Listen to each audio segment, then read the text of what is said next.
চলে এসেছে কিন্তু উইন্টার সিজন। আর আমাদের দেশে উইন্টার সিজন মানে কিন্তু বিয়ের একটা মৌসুম। সো দেখা যায় যে এই বিয়ের মৌসুমে বিশেষ করে ব্রাইড যারা রয়েছেন তারা কিন্তু একটু ওয়ারিড থাকেন তাদের স্কিন কেয়ার নিয়ে। তারা কিন্তু চান যে তাদের ন্যাচারালি দেখতে সুন্দর লাগুক বা তাদের স্কিনটা আরো বেশি হেলদি হোক, গ্লোয়িং হোক।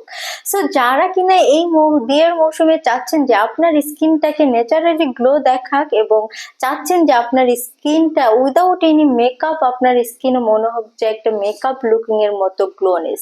তো তাদের জন্য কিন্তু আজকে এই স্পেশাল ভিডিও, যেখানে আমি ডক্টর শানুল চলে এসেছি Relomins skin care and pharma anti Relomins laser aesthetics এর কলাবাগান ধানমন্ডি ব্রাঞ্চ থেকে।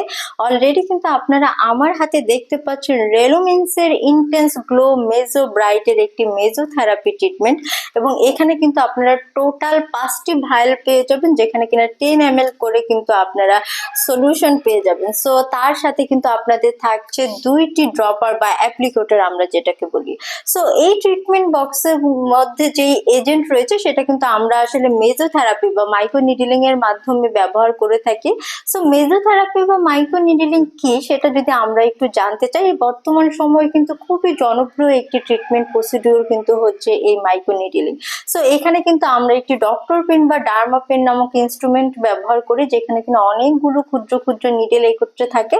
এবং এই নিডেল গুলোর মাধ্যমে কিন্তু আমরা আমাদের ক্লায়েন্টের স্কিনের একদমই বাহিরের লেয়ার অর্থাৎ এপিডার্মিসে কিন্তু অনেকগুলো মিনিয়েচার পাংচার করি। এবং এই পাংচারের পরে কিন্তু আমরা এই নির্দিষ্ট যে সলিউশন বা সেরাম গুলো রয়েছে সেগুলো কিন্তু আসলে অ্যাপ্লাই করি, এবং যার মাধ্যমে কিনা আমাদের যে ক্লায়েন্ট রয়েছেন তিনি কিন্তু তার যে ডিজায়ার গ্লোনেসটা চাচ্ছেন স্কিনে সেটা কিন্তু অ্যাভেল করতে পারেন।